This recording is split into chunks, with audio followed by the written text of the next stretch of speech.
Hi, if you want to watch exclusive content with hot girls that you won't watch on YouTube, namely where Naruto roasts Kushina and Makoto and many other hot girls without restrictions, then visit my Boosty channel at the link in the description.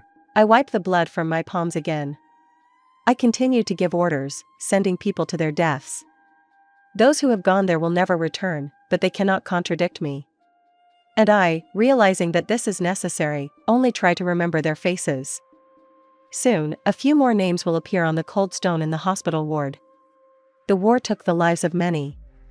Some were killed in battle, others could not be saved by doctors. So my friends died in my arms. I heard their dying sighs, watched with glassy eyes as their hands fell, continuing to hold the steel of the blade to the end. Hugging the lifeless body of a comrade who only a few moments ago protected my back, I learned to look at the world with different eyes. Once blue, they acquired a gray tint, perhaps from old age, or perhaps from grief. But continuing to wipe someone else's blood from the rough fabric of my cloak, I move forward, and behind me come those who will be faithful to the end. And let them consider me an egoist, a murderer, a cruel tyrant who sends people to their deaths. But I will only look into their eyes that do not know pain. I will agree with everything. I will go to execution if they lead me. But I will protect my village, my country, and will not let blood be shed in vain. The war taught me composure. I became a leader in the eyes of millions, be it a common man or a shinobi. During those years of endless battles, everyone became stronger, but it was not the strongest who survived here. Only the luckiest could return from the field, scarlet, covered with mud and the bodies of the dead. When I began to understand that only those who can spin survive, I hated this world for the first time. Then my eyes became black, and there was emptiness in them. I stopped crying at night over fresh corpses and, looking into the face, dictated the verdict. But the time had come for the final battle. My army was gaining strength, but the enemy was a genius, right? But there was always a chance, right? Today, we were all going to our death. And I stood at the head, looking into the scarlet eyes of the enemy. A strong enemy. The last enemy. In a clearing covered with flowers of all colors, a boy was lying. The wind ruffled his light hair, falling on his face. The boy winced, opening his eyes, blue. They were very beautiful, but there was no more laughter in them. The gaze was cold, heavy, and calm, not at all a child's gaze. "Nah, are you, too," as if tasting it. "Is that what they used to call me?" A slight smile, and then a ringing laugh. Yes, so, in the look one can see again that mischievous sparkle that no one has seen in these eyes for 100 years, 100 long years of war. Well, a new life has come, hasn't it? And the boy laughs again. I opened my eyes in a clearing. Over the years of my life, I have learned to appreciate beauty, and I can say for sure, it is very beautiful here. Tall green grass, flowers, a light wind and sun. The realization came slowly, but it came, and the memories returned. There was little pleasant in them, eternal battles and deaths that haunt me everywhere. I can't even remember the last time I enjoyed nature. I stood up, stretched my numb limbs, getting used to it. A gray t-shirt and simple black pants. A flexible, slender, but still too weak body. This is easy to fix. I am used to training, sometimes terrible and unbearable. But that would be later. Now I needed to figure out where I was and find a place to spend the night, at least temporarily. I didn't have to walk long across the plain, and after a few dozen meters a road appeared. Narrow, stone and old, it led to the city walls. Walking along it, I looked at the area. And all around were only fields, rare buildings, and somewhere far away a wall was visible, huge and high. It didn't end, going into the distance. It was a long walk along the road, and having directed chakra to my feet, I ran. But something was wrong, chakra. I barely felt it. There was terribly little of it, enough for only one clone. And that was very bad. I would have to learn to survive without it. I stopped only at the city gates, easily passing the guards, who paid no attention to me. I walked into the city. Smooth roads, white houses with tiled roofs and lots of people. They walked along the streets, talking, buying something. Coming out to the market square, I thought about getting some food. Passing by stalls with a variety of food, I stopped at the very last, small counter. There was no one standing near it, and the seller was diligently cutting something, standing with his back to the goods. Slowly, without turning around, I approached him. The seller did not hear me, all the better. Looking back at the street, and making sure that no one was looking, I carefully stole a piece of bread, and slowly walked away. No, I was not a thief. I never thought that I would earn money like this, but life is a strange thing, isn't it? And I learned to survive back there, in the world where my withered body lies in the cold, damp earth. But there is no one left to mourn it, am I right? Yes, I am always right. Trying to remain unnoticed and not to cause panic in the street, I ran into a gateway. I didn't have to run for long, but I was out of breath. This body is too weak. Carefully tucking the loaf of bread under my t-shirt, I went out into an alley filled with people. I didn't run, remembering that I would soon get tired, but I tried to walk quickly. Passing another alley, I bumped into a man. White uniform, belts and a short jacket with an emblem unknown to me. The man only swayed slightly, and I fell to the ground, dropping the bread, which immediately got dirty in the dust. Watch where you're going. The man's gaze is full of contempt. He has already raised his hand to strike. But the blue eyes look straight ahead, they frighten and at the same time fascinate. The soldier lowers the leg that was ready to hit me and slowly moves away. Demon. The fearless soldier turns his back to me and runs away, stumbling. Demon, yes, that's what they used to call me. I pick up the bread, put it in my bosom, and calmly move on. The body is too weak. I need to find a place to stay and start training. As I leave the gate, I look back. But I continue on my way, away from this city. Finding a place to spend the night was very easy, an old abandoned house next to a wheat field. It was damp inside, and there was a small hole in the roof, but it was livable. I picked a few long ears of wheat and laid them out in the corner on the old wooden floor. Lying on a makeshift mat was hard, but I was used to it. I wasn't going to lie down, I just sat down, taking out the loaf of bread I had found and shaking crumbs off my t-shirt. There was little food, no water. I ate only half a small loaf, but the feeling of hunger was gone. I knew it wouldn't last long. So, to distract myself, I decided to start training, and the lack of food was just another test, so I could lose the extra pounds that my new body almost didn't have. I buried the remaining bread in the hay, and wrapped it in a t-shirt so that the mice wouldn't eat it. I went outside in my pants. The sun was high when I started my warm-up. After warming up, I decided to start my workout by improving my body, which meant jogging. While running, I tried to disconnect from the world, keeping an eye only on the road, so my body would tire more slowly. The understanding that I needed a teacher came when, after running for about 2 hours, I was completely exhausted. Yes, such a run was long for a 6-year-old boy, but not for a shinobi, even a former one. And I'm not giving up my title. But where can I find a teacher? I decided to think about it later, and now, push-ups. I returned to my temporary shelter only when the sun was already setting behind the horizon. Having bitten off a piece of my small and modest provisions, I lay down on the hay, covering myself with a t-shirt and a rag that I found under the rubble of the roof. My morning began with the sunbeams breaking through a hole in the roof. Getting up and putting on a t-shirt, I ate the rest of the loaf, trying not to leave a crumb. My body ached. A lot. Every muscle ached. But I still got up, going in search of a stream or a regular puddle. I had to run for a long time, but in the end I found a small lake with clear water. After washing myself and washing my clothes, I laid them out on the ground. And sitting on the sand, I began pumping my abs. I finished my workout only when my clothes dried.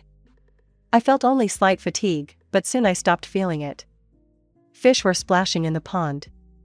It was impossible to catch them with such weak hands. A tree grew nearby, a young birch. Having deftly climbed it, I broke a thin, but straight and strong branch. The jump to the ground was painful, the height was great, and in flight I did not have time to group myself, which is why I hit my elbow and scratched my knee. Having washed the scratch with water, I tried not to think about it. And it immediately healed. It seems that regeneration does not leave me even here. With the chakra remnants I had, I tried using the chakra scalpel. The palm was enveloped in blue light, taking the shape of a thin blade. I used the scalpel to sharpen the end of the stick. I waited until another fish jumped to the surface and threw the spear at it. The sharp wooden end easily pierced the fish. After all, I had been taught this since the days of the Academy of Assassins called Shinobi. The raw fish wasn't as disgusting as I thought. It was probably even tasty. Taking the stick with me, I ran to the house. It was easier to run back, and after lying on the dry hay for a while, I decided to go to the city. I needed to learn more about this world, and also stock up on water and, if possible, provisions. I would hold out longer than an ordinary person, but I would not take risks. I didn't want to steal, so I found the first shop I saw and opened the thick wooden door. A bell rang dully, and the pleasant smell of freshly baked goods hit my nose. The elderly woman behind the counter glanced at me and went back to her work. There were no customers, and this small building with a bunch of shelves was empty now. I carefully walked up to the old woman, who only looked at me sternly again. "What do you want?" It wasn't a question. She must have wanted to get rid of me as soon as possible. "Do you have any work to do?" Her gaze softened for a moment. "For me? Today you have to clean the kitchens, then I'll think about whether you're fit to work or not." She turned back to the counter, and my small height didn't allow me to see what she was doing. "You'll find the rags in the corner." "That's all? Just need to wash the floors and clear the tables?" "I won't let you down. It's not in my rules to retreat." And the old woman just nodded, without taking her eyes off her. Cleaning, so cleaning. This is also a workout, isn't it? Despite the fact that the building itself was small, the kitchen was large, not huge. And no one. Not a soul. The entire kitchen was littered with various garbage, but I did not see a single person. Cleaning took me a long time, and I finished when the sun was setting behind the horizon, which was the high walls. The kitchen sparkled, and the air smelled of dry washing powder and foam. The owner approved of my work. She agreed to let me come to her in the evening to clean, promising that she would give me 1 gold piece a week. Not knowing how much that was, I agreed. Returning, I watched the people who were leaving in the evening. I noted the prices at which one or another product could be bought. Yes, 1 gold was not enough for life, but for survival it was enough. Having seized the moment, I managed to steal a small piece of meat from under the nose of the seller. It was luck, he did not notice. I ran to my modest abode rather quickly. Having torn off a new stack of hay, I spread it on the floor, having first thrown out the old, already dried and prickly wheat. I put a t-shirt on the hay. The night was warm today, I wouldn't freeze, and it was more comfortable to lie like this. Having bitten off a decent piece of the meat I had caught, I put it under my head, having first wrapped it in wheat ears. Sleep did not come for a long time. Thoughts of a new world did not leave my head. I remember that the last idea that flashed through my tired head before I fell asleep was the decision to make a storage facility for provisions. I woke up early.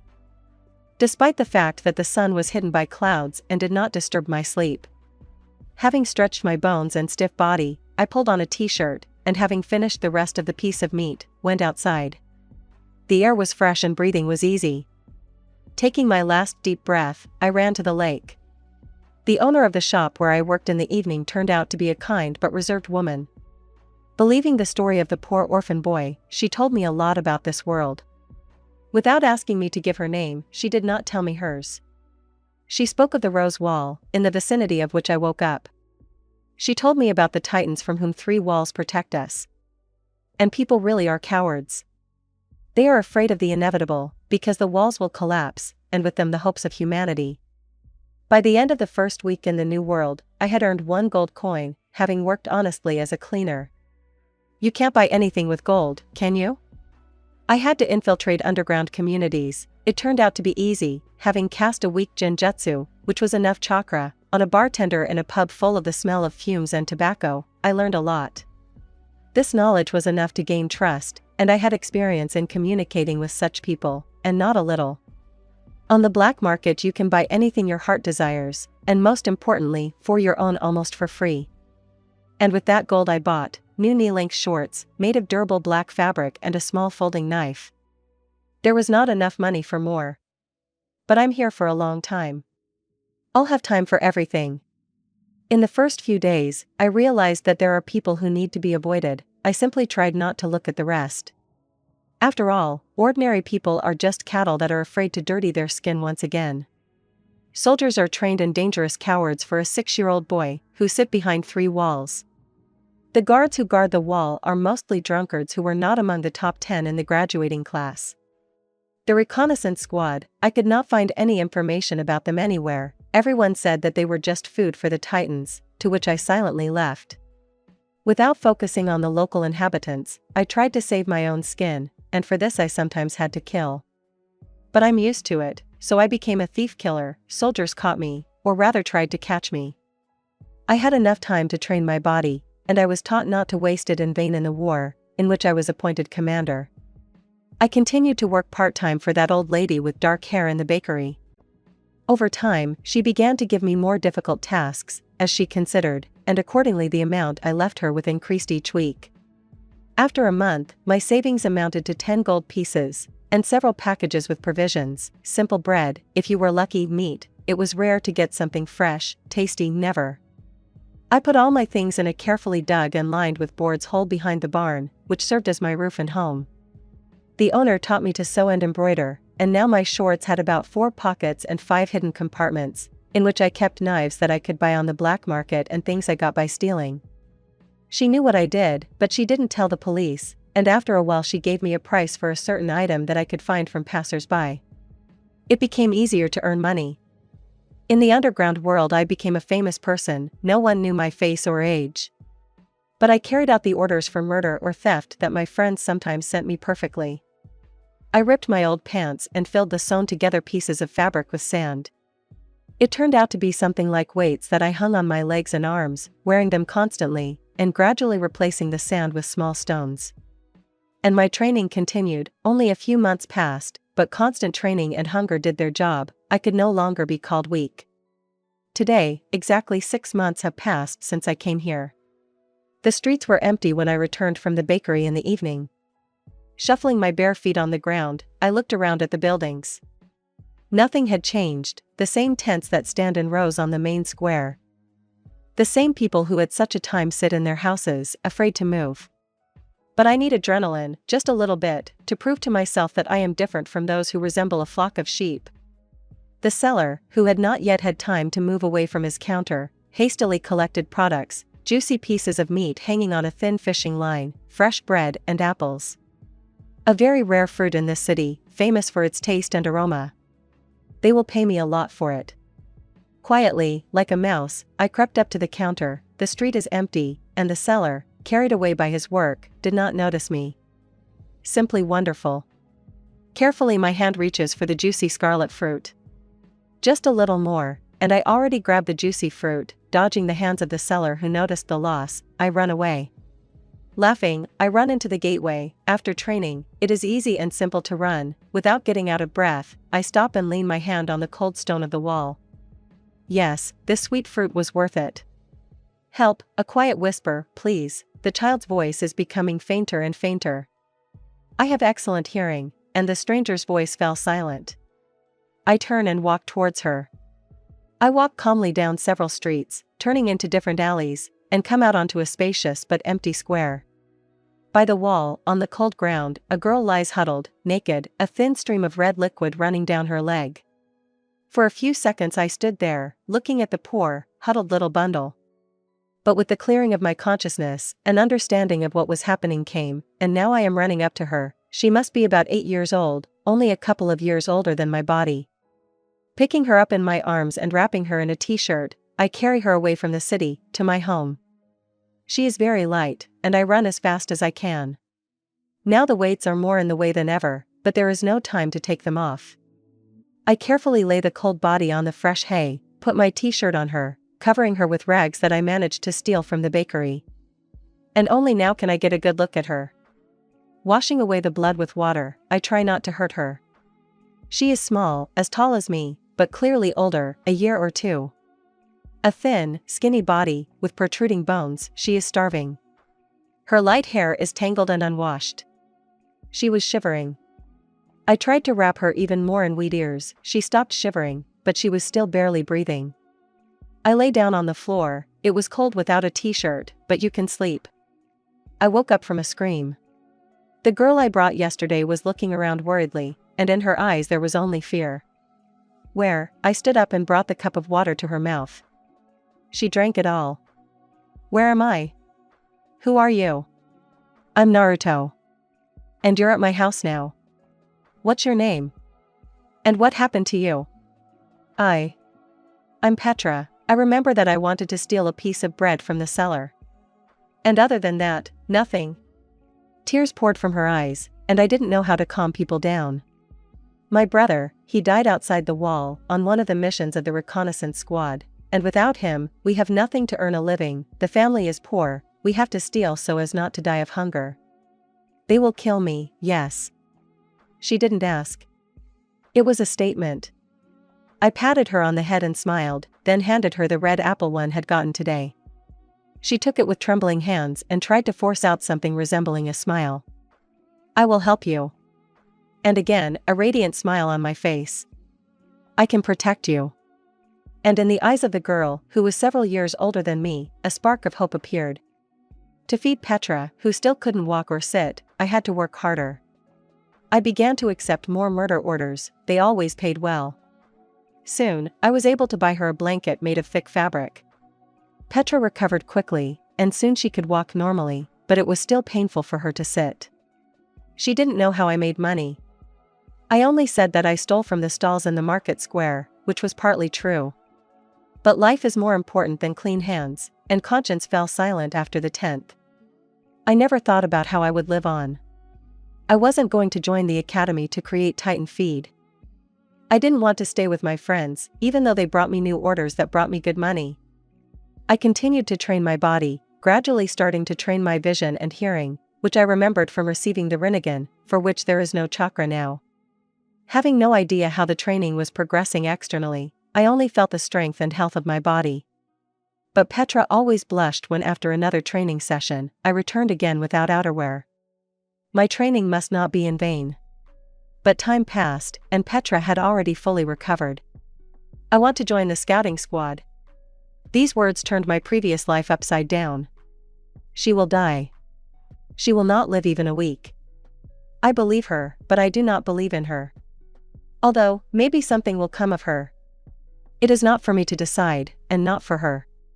Will you let me go? Why is she asking? Has she really become attached to me in the few weeks we have lived together?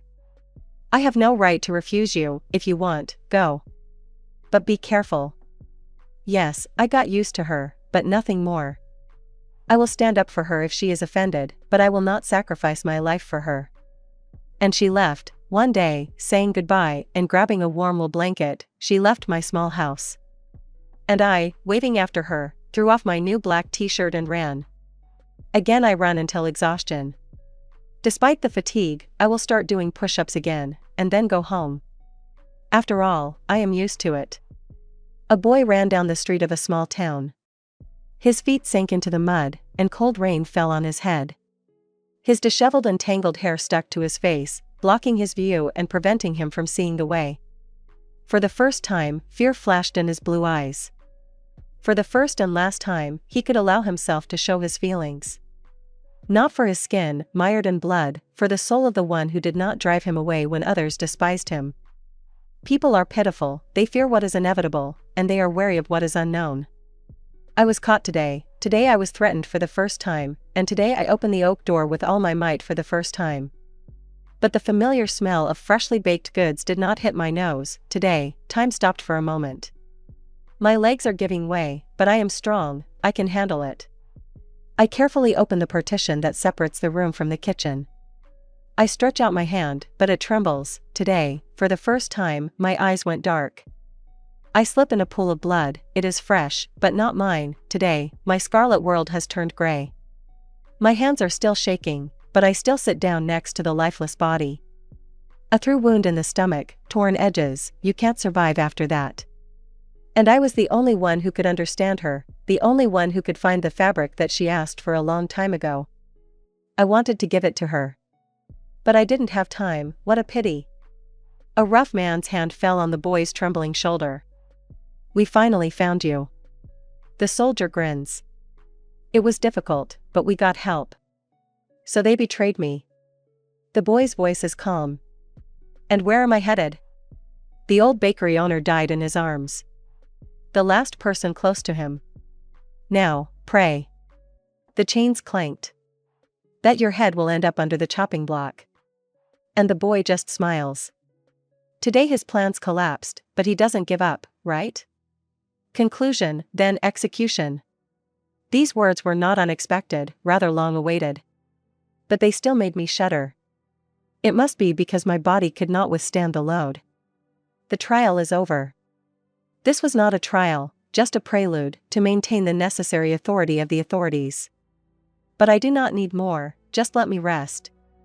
I can't lift my eyelids, but even so I feel the darkness and cold of the room. And I'm only wearing old shorts, a pity about the knives, they cost me dearly. Without opening my eyes, I tried to move my hand, and only the clanking of chains and a dull pain. Shackles, on my hands and feet. Such attention to a 7-year-old boy flatters me. But they could have been gentler, although, what am I talking about? Here, the weak are treated worse than animals. The darkness cuts into my eyes, but gradually my vision cleared.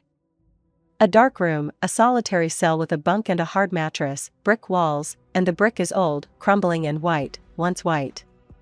Heavy chains cut unpleasantly into my skin, but it seems no one is going to take them off.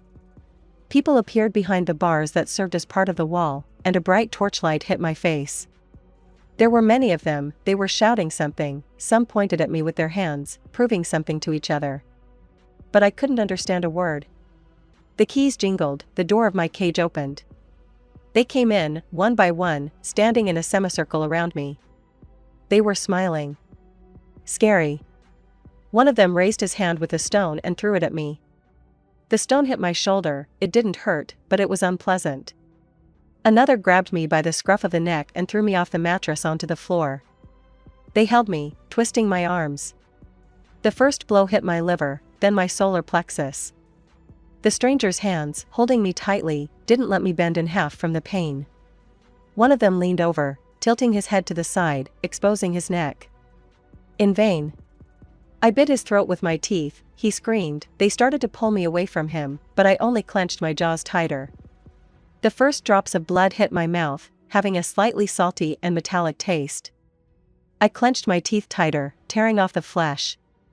He fell to the stone floor, writhing in pain and hissing, sometimes turning into a scream. I bared my teeth, red streams were still flowing from my mouth, but it wasn't my blood. The alien hands let go of my body for a second, which I took advantage of, biting the hand of the soldier standing closest to me. Having bitten through a layer of skin, I reached the bone. Man is such a fragile creature, they say his skin can be torn with bare hands. Having let go of the victim, I spat out blood, trying to attack the next one, but they twisted me again, not allowing me to move. They continued beating, and the blows became stronger. The bones in several places were covered with cracks, some were already broken. I did not know how much time passed, they left me on the floor, beaten, covered in a layer of fresh blood. The bones and wounds healed very quickly, and the bruises disappeared almost immediately. A couple of hours later, I was sitting on a mattress on a bunk and stretching my limbs, swollen from lying in one place for a long time. The first time I let someone hit me. In this world, I felt physical pain for the first time. I had forgotten what it was like to fall empty onto the ground, covered in mud mixed with the blood of enemies and strewn with the bodies of others. But I haven't thought about my world for so long. That war was too long, or maybe I just have no one to remember. Everyone I knew died then, they fell one after another at my feet, writhing in death throes. The first to die was the hot-tempered and sometimes funny, but taking everything very seriously, Sakura. After that, Kiba died, the guy who always got on my nerves and loved dogs to the point of madness. Then, Hinata, my last and, probably, my strongest love. Then, Shikamaru, Ino, Neji, Lee, Tenten, and even Sasuke, who betrayed me, but was such a dear friend to me.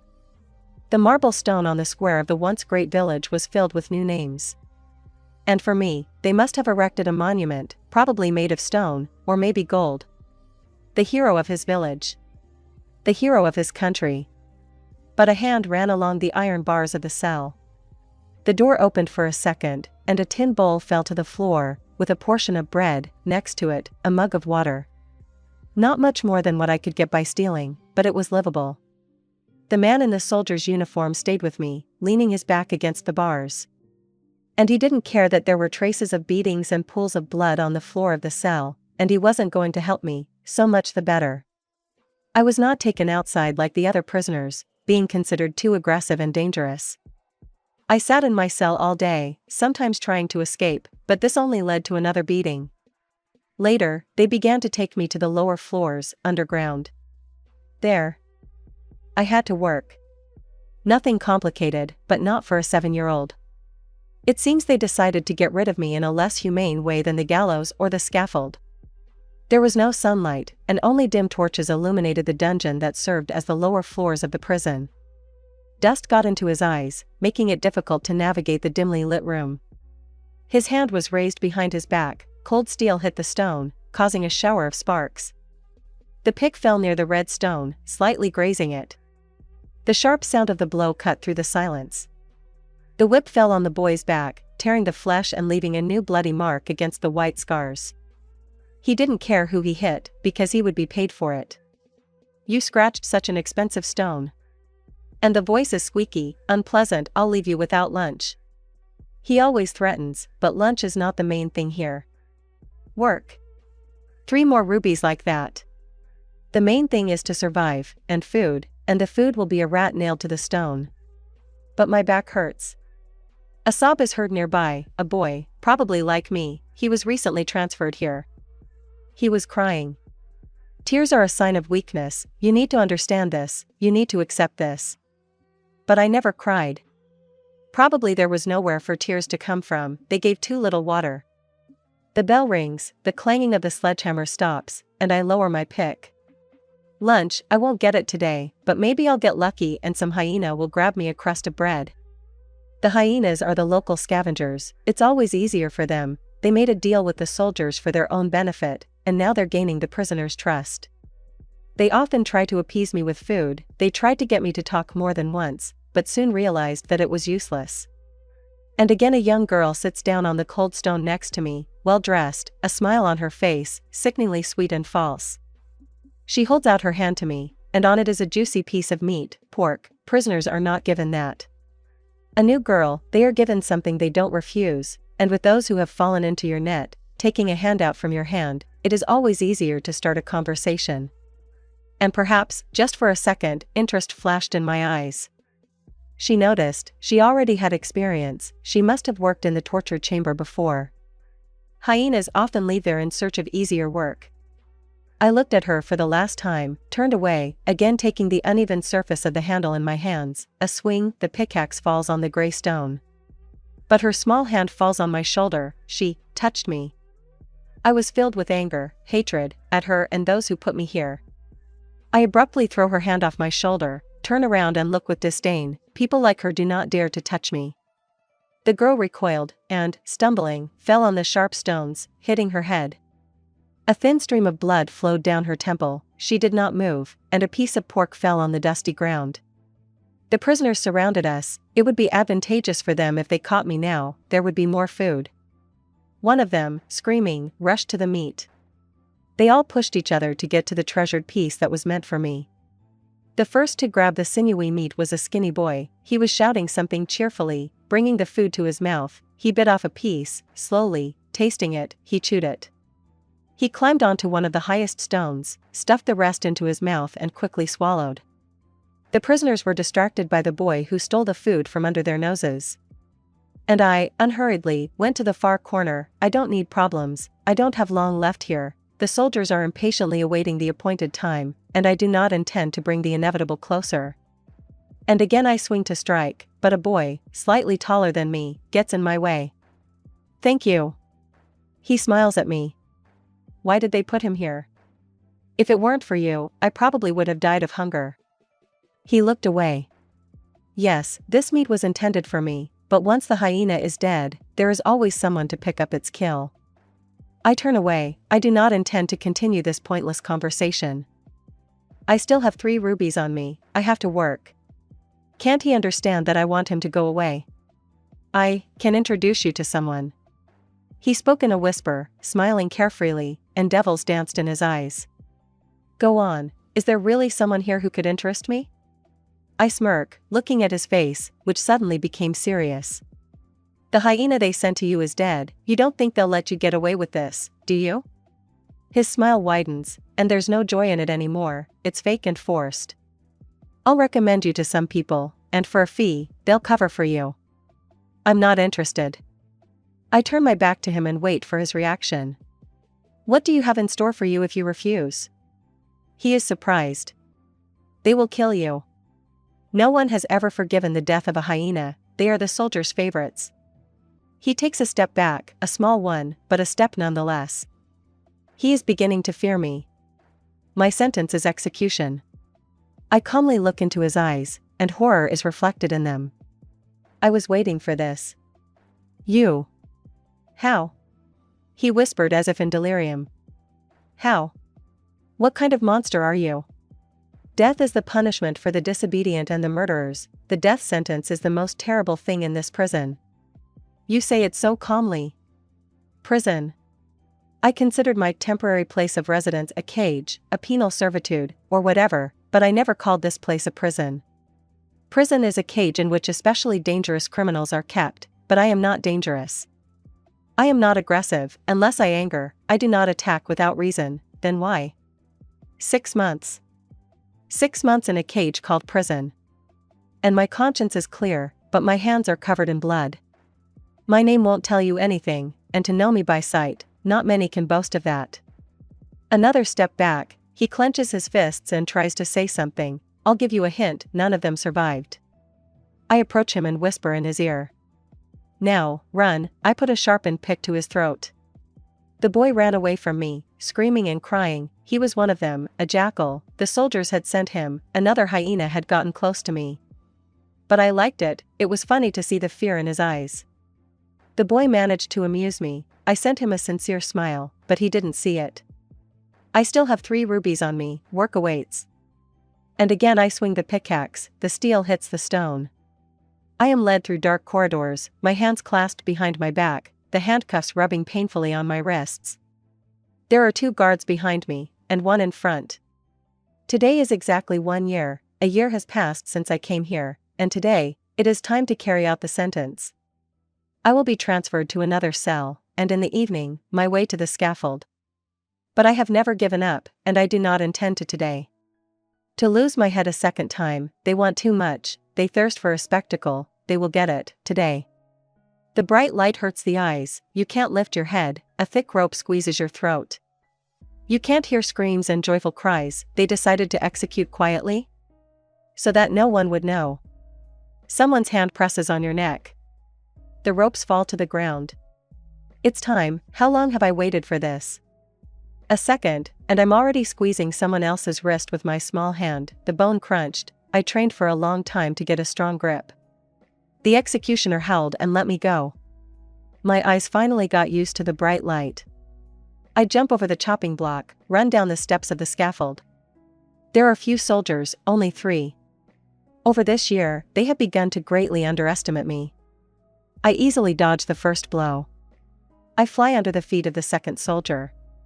I jump on the neck of the third, with a light movement of my hand I twist his neck. A crunch, and he falls to the ground with unnaturally twisted limbs. I run while they do not see. And freedom is good. I haven't had this much fun in a long time, adrenaline is running through my veins again, and I'm running through these narrow streets again. People are looking at me strangely, but I don't care. But this city is close to me, I can't return. I escaped. Now I need money and food, preferably shelter for a while. At the next turn I run into a passerby. I quickly get up and extend my hand to him, offering help. Go away. Go away, you little thief. He pushes me away, I fall into the mud again. The man walks away without looking back, and I sit and watch him go. And really, now I resemble nothing more than a little yard thief. Torn t-shirt, striped shorts, everything is now covered in mud, and it is his fault. I get to my feet and follow him. He does not turn around, a little boy cannot do anything to him. Such thoughts have always led my opponents to death. But there is no point in killing this arrogant, overfed man, they are already looking for me, I need to hurry. I run past him, carefully and unnoticed. I put my hand in someone else's pocket. A few crumpled bills, that will be enough for a while. I run away, sending him a happy smile, and he shouts something after me. Winners are not judged, and I am ahead. The dilapidated barn that served as my home in this world still stood in the middle of a wheat field. It was leaning, the door was missing, and the hole in the roof had grown larger. But that didn't bother me much. I found a mound of earth hidden by leaves and started digging it. I had nothing, so I had to dig with my bare hands. The sticks I had lined the inside of my storage with had rotted, the bread had gone moldy, the meat had spoiled, but the money remained. About 50 gold pieces, and what I found in that passerby's pocket. I could live on that for several weeks without denying myself anything. I couldn't go to the city. I would have to look for another place to live in a remote village, preferably in the farthest corners of the rose wall. I walked slowly along the dusty road, gold coins jingling in the pocket of my new shorts. The sun shines here all year round, and even in winter, I could walk around in a light t-shirt. In my hands, the new blades of the folding knives sparkled in the sun, the first thing I bought with the stolen money. I didn't know what year it was, or what date it was. I lost track of time, it was always dark in the prison. But this knowledge won't do me any good, sometimes it's good to be ignorant. Revenge is a terrible thing. Revenge is a dish best served cold. Revenge always breeds revenge in return. Revenge is sweet to those who desire it. But one must know how to take revenge correctly. I knew where I was going, I knew what I had to do. Those who betrayed me cannot live. And I will help them with this. The leaders of the mafia gangs often gathered together. Some traded in people, some in animals, some distributed drugs, others were engaged in illegal arms sales. The 12 bosses gathered together, always at the same time, always in the same place. They were not honest and did not respect the law, but they had money, and the members of the palace police did not work well. 2 years ago, a boy infiltrated their ranks. An ordinary boy of 6, but he found out about them, and although he kept their secrets and secrets, no one was going to leave him alive. The risk of discovery was too great. The boy did all the dirty work, staining children's hands with someone else's blood, but the soldiers were looking for him. A unanimous decision was made by 11 of the 12 bosses: betrayal and elimination. Children are cruel, they often don't understand what they are doing. One by one, the great bosses of the crime gangs fell to the ground. Children don't think about the consequences, they don't care, they are only interested in their own whims. 11 bodies lay on the floor of the basement beneath the courthouse. An odd place to gather, but they had chosen it. But he is no longer a child, he is aware of and accepts his actions. He is responsible for them. Today is another meeting, but there is only one person present, and opposite him sits a little boy. Why were you against? I lowered my head onto my shoulder. My death was beneficial to you. I'm not interested in that, the interlocutor doesn't look in my direction. I'm interested in you. He finally looked at me. Alive and relatively healthy. Go on, this conversation is starting to seem more and more interesting to me. Why do you need me, and what do you want from me? You and I are equal now. It must be difficult for him to say these words to a child who is several times younger than him. I am not going to attack, you can put your knives away. He nodded mockingly towards several folding knives on the table under my hand. I heard that you need a mentor, my interlocutor smiles, he knows a lot about me. A lot, but not everything. Let's say, I still didn't put my knives away, I just moved them to the edge of the round, varnished table. I really do need a teacher. Fight? He picks at the smooth surface of the table with a short nail. With whom? Have you decided to join the police? The man at the other end of the round table laughed hysterically. Or will you join the guards? Or maybe a reconnaissance squad? Will you become another Titan's meal? It's none of your business. My desires don't concern you in any way. Hands unconsciously reach for the knives. I agree to become your teacher, he smiles again. For personal reasons. Okay, you will become my teacher for 2 years, I know he will not refuse. My further fate should not interest you. Ha! Good, Prima, he grinned, remembering the name under which I first appeared before the face of 12, 2 years after, you leave. The boss of one of the most famous criminal groups extends his hand to me, which I immediately shake. I think we have an agreement. Now, goodbye, you will set the meeting place yourself, I have some things to finish. Taking the knives, I leave. Waving goodbye. Mortem, I hear behind me. Naruto, Naruto Prima, I answer into the darkness. You always did assassination or information extraction missions, always perfect, always alone. You chose a suitable name for yourself, but you couldn't achieve much. The man smirked. He knows how dangerous his interlocutor is, and he knows his age, trying to anger him, because all children have a short temper. I am here for you to help me fix this, you wanted to teach me, you want to keep your word. Okay, I don't regret my choice. I'll wait for you.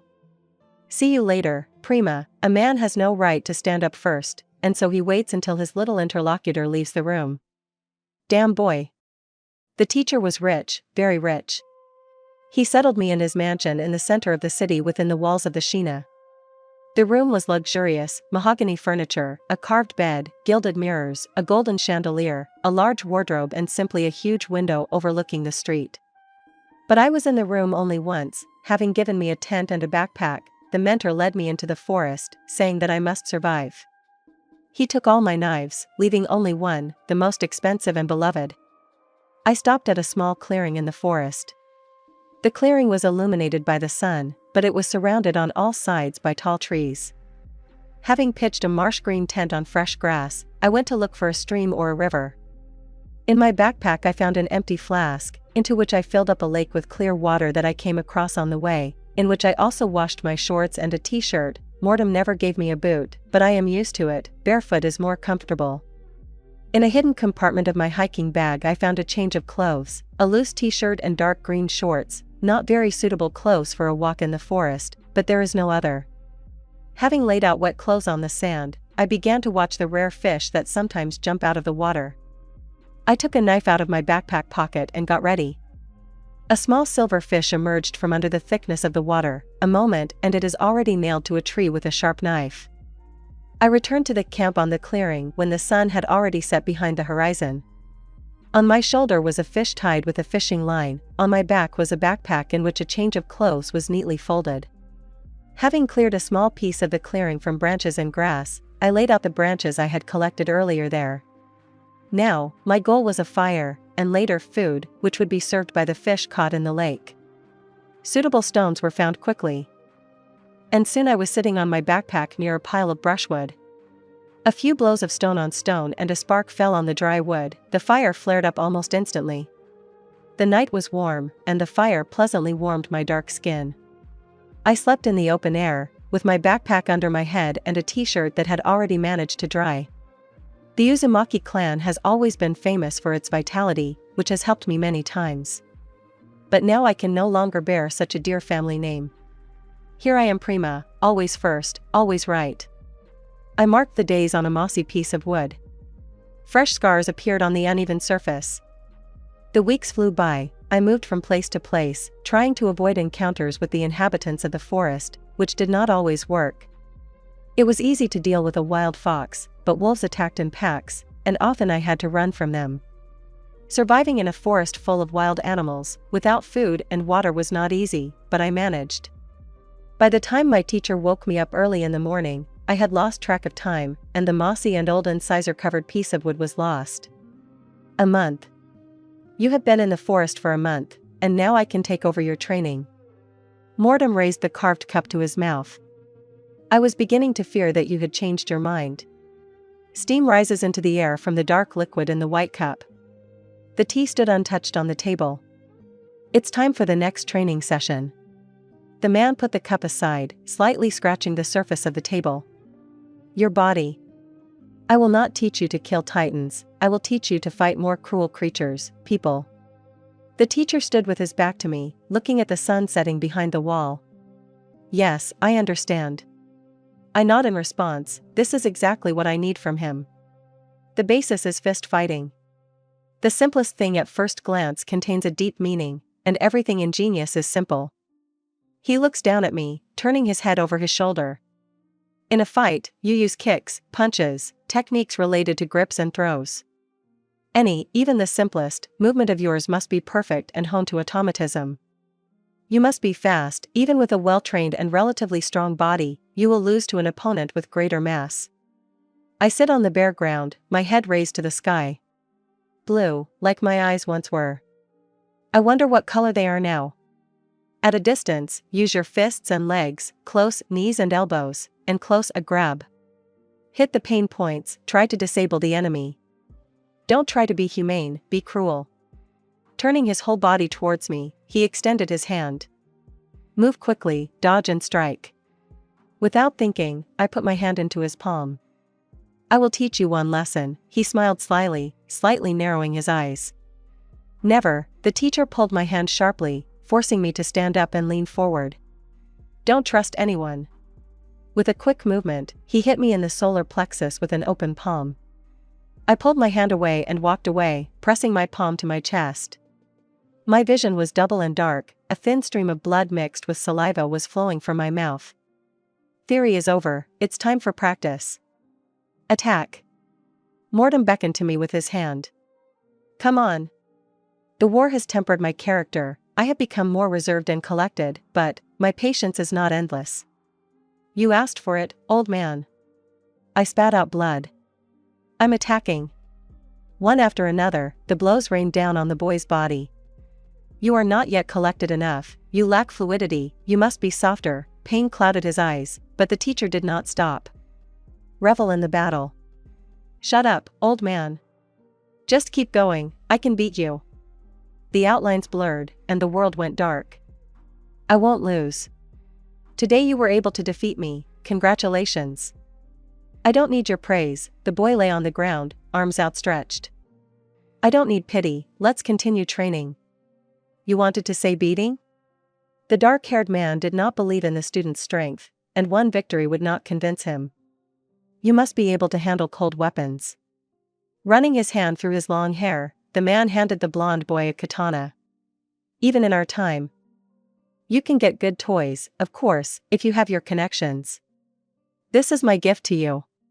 For 11 months he made me a fighter without emotions and desires, and now such a generous gift. I can't believe it. What's the catch? I don't even look in his direction, in my hands is a beautiful weapon made of perfectly sharpened steel. Learn to use it and defeat me, I give you a month. But I won't need a whole month. In the 46th year of the war, the samurai abandoned the alliance, leaving behind a parting gift, experience and skill. 2 weeks. I'll do it in 2 weeks, and you'll fulfill one of my wishes. I'm confident in myself and my experience, and my body is adapting. The teacher laughs at me again, but I have no reason to prove anything to him, he will understand everything himself. If you defeat me in 14 days, I will personally place you in any unit in a position that exceeds the duties of a simple private. I'll be special, right? Again. Agreed. I extend my open palm to him in a friendly gesture, he only looks away contemptuously, but shakes my palm. Don't bother me for 10 days, then we can start. A stupid teacher does not believe in the student. A slight wave of the hand, the blade glitters in the sun. Beautiful. The steel cuts through the air, cutting off a strand of dark hair shimmering with purple flowers, it slowly falls to the ground, someone else's katana lies on the ground. The teacher will not accept defeat. But he has no chance. Obviously, he didn't. You lost. My voice will never become arrogant, but now I am proud of myself and can afford to irritate the teacher. After all, I never called him you, I did not treat him with respect, neither he nor I needed it. I accept defeat. I didn't expect it, I thought he wouldn't give in. It was all too easy. As I promised, I'll make arrangements with the captain. They'll be happy to accept you into the reconnaissance squad. You don't want to join the police, right? And desire? I don't care about age, because now I'm a child, I can do everything. And the desire, he must be upset, and he is also angry, very, very angry. Then let's go. We must get to the nearest city before evening, and from there beyond the wall. I smile and run forward. The katana falls on my shoulders like a pleasant load. The teacher is gone for a long time. Out of boredom I swing my legs dangling from the bed. Boring.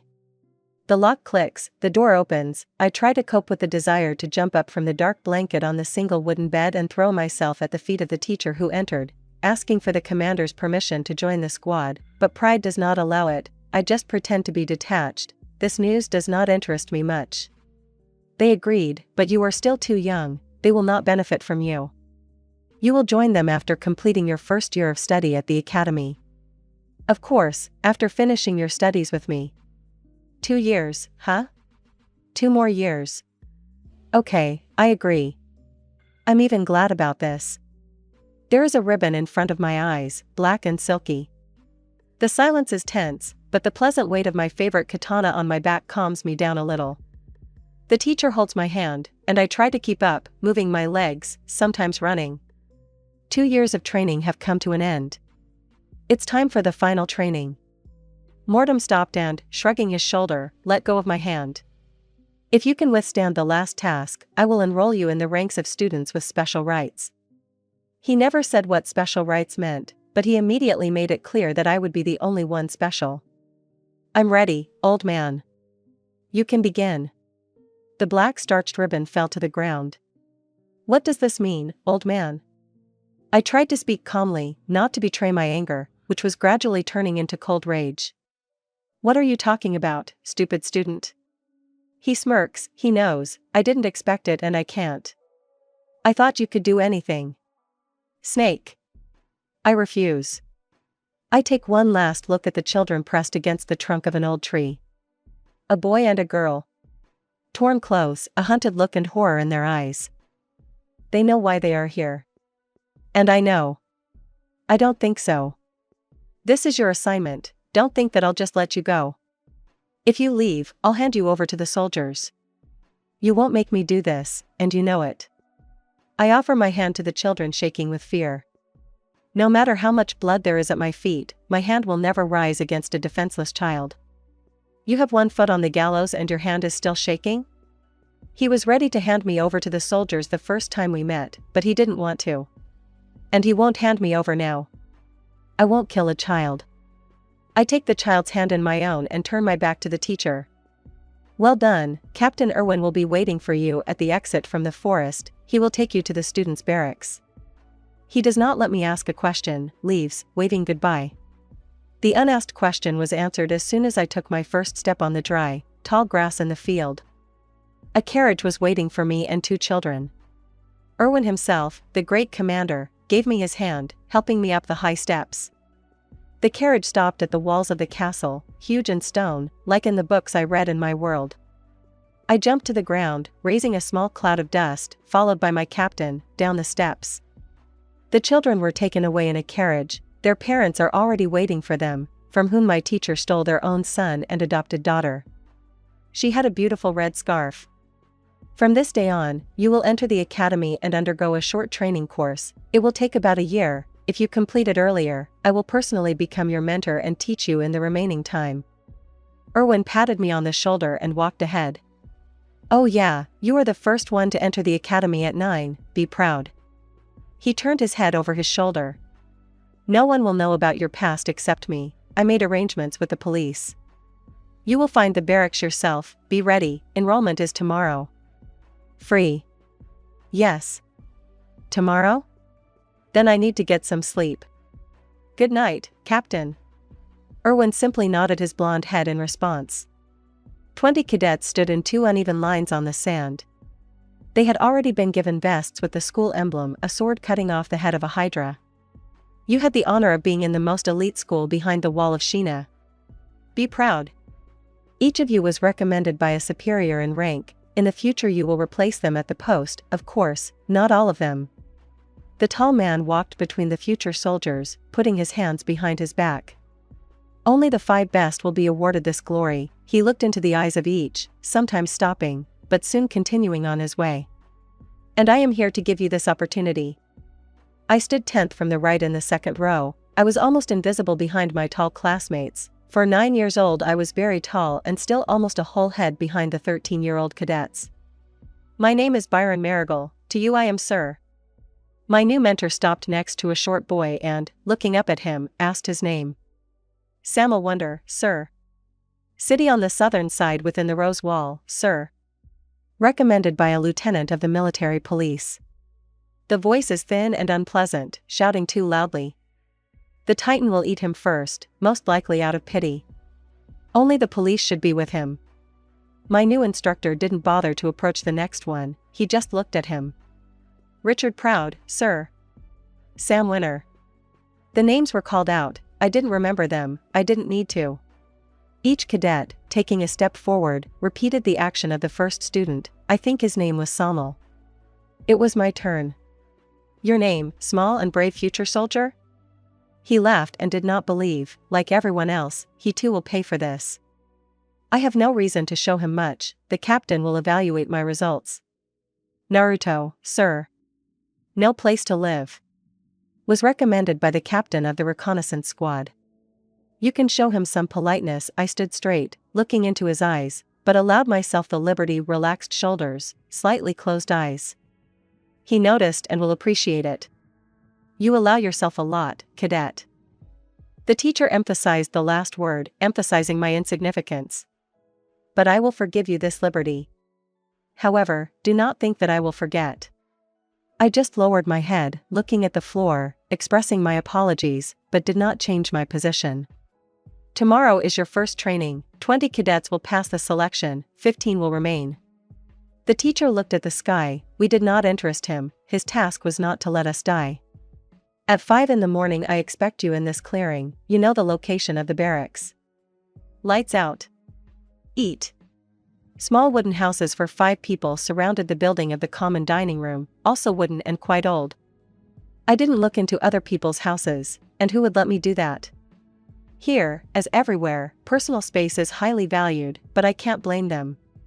It's good when there are no valuable things, the only thing I value is a katana, a gift from the teacher, but it was confiscated by the captain. There were 3 bunk beds in our house. It seemed I was the first to arrive, I was lucky. There was no time to lose, next year I would have to save time by skipping the half hour allotted for eating in the morning and evening. I think a few minutes would be enough for me to cram into myself the maximum amount of food that they would give me in the dining room. Eating during the day was forbidden, it could interfere with training. I wondered if they were afraid of floors stained with vomit or were they really worried about our health. Most likely the former. Having chosen a bed in the corner, I took off my school uniform, almost entirely white, except for my leather boots, which was very stupid, considering what we would be doing here for the next year, and hung it on a chair next to the bed, placing my boots underneath it. In the gray cotton shorts that served as my underwear, I climbed up the wooden ladder to the second tier of the bed. The bed by the window was more illuminated, and its ladder was metal and did not creak at any touch, and it seemed that the bottom bunk had a duvet cover. My bed, on the other hand, was in the shadows, had no duvet cover, and had a hard mattress, which, however, was much softer than the one in prison. My first teacher had said that if I wanted to live, I should learn to be inconspicuous, not to attract attention to myself. This is exactly what an unattractive environment would help me with, one that hardly anyone would want to approach. If I had more luck on my birthday, maybe I could live happily, or rather, I could live. But I am happy with my life now, all that remains is to gain respect, but I can do that. I must devote all the time I have until the morning to identifying and possibly developing the remaining chakra in my body, which has passed into this body along with the soul, or rather, into my body, although I hope to sleep a little more. The experience of war and the energy of the fox in me will help to reduce the time of sleep as much as possible. The question of nutrition remains. There will be no normal food here, children of rich parents are used to eating fatty foods, while my diet includes boiled fish and rice, everything that will help to maintain the body in the right shape. I do not think that such products will be found in the canteen. However, the first thing I need to do is check how the body will react to long meditations and, if I am lucky, I will have to sleep for 2 or 3 hours at most, although this will be difficult. All that remains is to try tomorrow and make the right first impression. Gradually, other cadets began to arrive at my cabin. The first one came in about 20 minutes after I had settled into my bed. He seemed to have introduced himself as the third one and stood, accordingly, third from the left in the first row. He took the very same bed with a duvet cover by the window, sitting on the first level of the bed. Sam prepared to greet our neighbors. They did not notice me. "Hello. My name is Sam. And you? Where are you from? How annoying, good thing these questions are not addressed to me. Another half-student has joined us. Where are you going after graduation? What arrogance. Hello, my name is Jared. I live just north of the center within the walls of Tyre. After graduation I will be a captain of the military police, like my father. He made a big emphasis on his noble origin, although he reminds me of someone. I can't remember. And his voice is unpleasant, only breaking and taking its future shape. I wonder how much longer I have to live with them. Nice to meet you. Sam jumped out of bed and shook his interlocutor's hand too briskly, as if not noticing that Jared hadn't raised his hand. They ignored me again. I'm not interested in their further conversation, so it's time for meditation. I wonder if I still have an inner world. But that's later. The shadow fell at a perfect angle, completely covering me. I hope they won't notice me in the future. Breathe in and out. Relax. They're not there. It seems another one has joined them. Such a big boy, about 80 kilograms, with his height of 160. This world has a strange system of calculation. Don't get distracted. There's no one. Breathe in and out. Blood flows through my veins, smoothly distributing oxygen throughout my body. My brain functions normally. If I had real blood, everything would be so, but this bright red substance, too thick for the ideal, can only be called that with great doubt. I need to see a specialist. Inhale, exhale. The constantly overstrained brain gradually relaxes. Thoughts get confused, they are not there. Will this drive me crazy? I can already feel it, the mass saturated with chakra to the limit. It is too thick, and all the fault is in the inability of this body to release energy, which, in due time, accumulates in the body. This is not good. We need a way, any way, to remove it. The option with a large amount of blood loss, in which regeneration will help quickly restore it, but will not pump up the chakra, was accepted without further reflection and rethinking the situation. It can't get any worse. Who is the best at releasing blood? That's right, Titans. I did not make a mistake with my choice of future profession.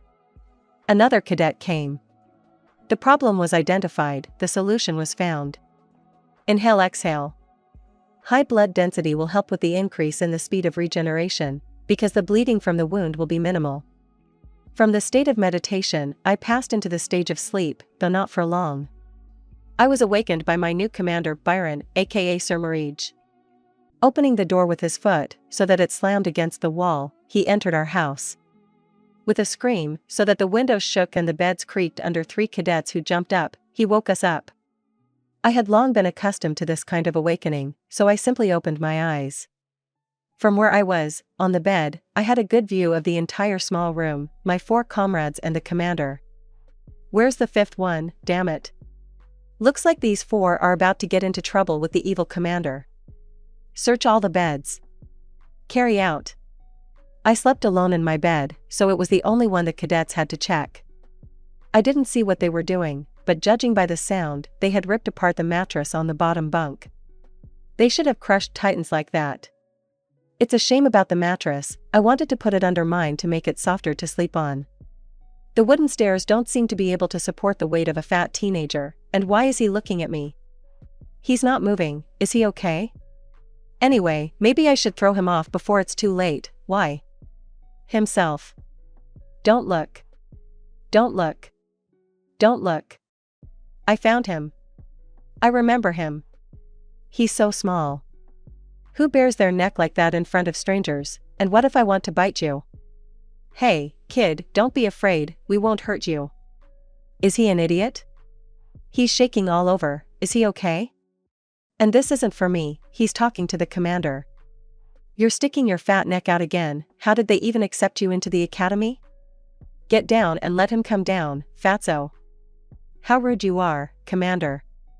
After waiting for the fat guy to give me my ladder, I reached out to the rungs. And my hands were shaking. They were shaking violently, and I was barely able to keep from strangling my new roommate. I'm fine, how quickly I got down. And how the chubby one shuddered when I looked at him. I want more. I want to see the fear in his eyes. It doesn't matter if you can't get out of bed on time on the first day, you're not worth my effort. Is the commander tired of standing with such a stern expression yet? It seems like it never changes. I wonder if his cheekbones are tight. In 5 minutes you must be at the site where the initiation took place yesterday. Everyone, he clearly emphasized this word, glancing sideways at me, dressed and ready. No one is going to wait for those who are late. And on this joyful note, the commander left my house, slamming the door. Brushing my teeth and even just washing my face with cold water turned out to be a problem, and a big one, since there was nothing in the house except for beds and 6 chairs, 1 per bed. At all. Of course, I'm used to doing without personal hygiene products, but my sissy neighbors were ready to start a tantrum. A screaming guy looks scary, and if there are 4 of these guys. Well, what a team I got. In this world, I've heard a lot of swear words, you can get worse in prison, and my past life experience helps me choose the words to describe all my emotions. Killing them is not enough. Of course, I did not voice my thoughts or participate in any conversation with the neighbors. However, if Sasuke saw me now, he would definitely praise my restraint. No. Sasuke never praised anyone, it was Sensei. Sensei would definitely scold me for having managed to forget about him, and about everyone. I wish I could feel something now, other than irritation at my idiot neighbors, anything. I need to get dressed. I'm not going to rush them or help them in any way, the sooner they get rid of them, the sooner this house will be completely mine. I easily hid 3 knives in my knee-high boots, 2 in the right and 1 in the left, it's convenient, of course, and there's always somewhere to put them, but my feet have gotten out of the habit of wearing boots, I'll get rid of them later. Unwashed, angry, and I must smell worse than a boar. I wonder if there are animals in this world that I don't know about. I forgot about my question as soon as I stepped out into the fresh air, well, as fresh, rather, it was like that before a person got here. Now it is filled with the fetid breath of the cadets, despite the open terrain, they breathed it in, the bastards. If I was not deprived of longevity in this world, then I hope that I will live to see the moment of their terrible and painful death. With such a profession, even several years will not be required. Alas, the High Command has forbidden us to evaluate you, greenhorns, in the same way as the other cadets. They are privates, but after graduation you will be blessed with new sergeant's shoulder straps. Not all of you, of course, but you will be weeded out only after 2 weeks of training. Rest assured, I will try to make this time hell for you. Got it? Sir, yes, sir. The commander only winced at the discordant chorus of voices. Get to work, greenhorns. Our hair was shaved. All of us. Now my main entertainment was stroking a hedgehog of several millimeters. In this world it is a very funny unit of measurement. 1 millimeter is difficult even to show with your fingers, my hands are shaking. There are also centimeters, meters, and kilometers. I have not heard of other lengths yet, perhaps the local people have come up with something even more ridiculous. Our first task was to learn how to balance properly. Complete control of our bodies. Working on ourselves. How funny my fat neighbor was swaying on the long bench.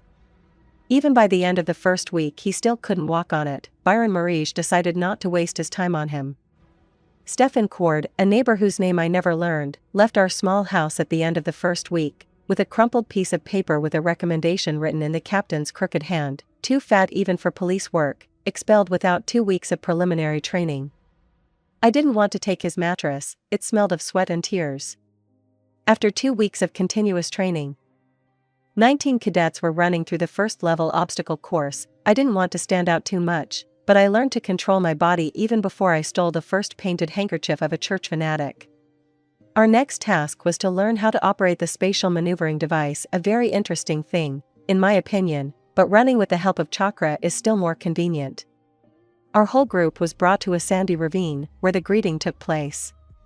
There were already strange structures there, more like gallows with 2 legs posts and a crossbar on them, but instead of a loop, cables were attached to both legs, tying belts, and the spatial maneuvering device itself. I know this, because we had an introductory lesson on the history of walls and their defense. You must hang on these ropes for as long as you can. The commander pointed at the gallows with his hand. I, together with your future teacher, will judge whether you passed this test or not. A test for the vestibular system and the ability to maintain balance. It is understandable, because in a real situation it is this device that will help me survive, no matter how pathetic it sounds from the lips of the Hokage and the commander of the United Army of Killers. I am disgusted, but I have to. There were 5 gallows in total, and the guys approached one after another. Some held on for quite a long time, some didn't last even a minute, when the soldiers pulled the cables and their feet left the ground. The first gallows was freed up for me. The guy before me held on for about 15 minutes. It wasn't too much, but better than some. I approached it, and 2 assistants fastened the belts on my legs and torso. They also turned 2 levers, each lifting its own cable with belts, and my feet left the ground.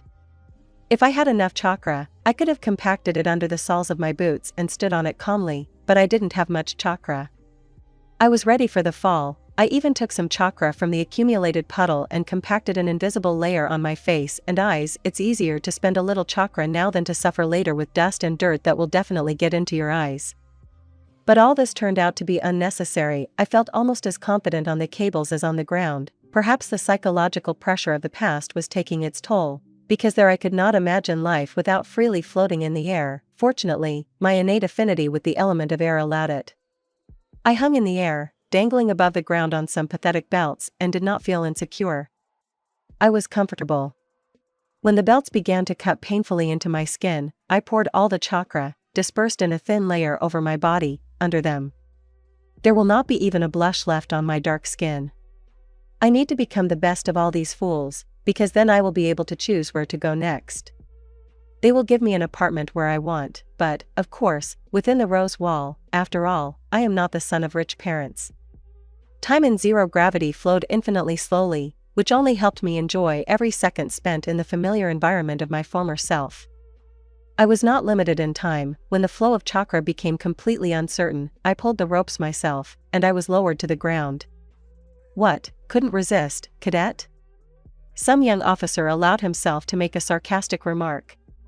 I pressed the tiny remnants of chakra into a ball on the tip of my index finger, and it immediately flew like an imperceptible grain of sand to the arrogant, impudent officer's leg, hidden by the thin white fabric of his uniform pants. The chakra under the pressure immediately burned through the leg and probably burned his leg painfully. He screamed and grabbed the sore limb. The burnt edges of the hole in his pants were still melting, and the officer would probably be laughed at. I passed by his company as quickly as possible. I certainly didn't need any problems, especially when I had the opportunity to prove myself in something new.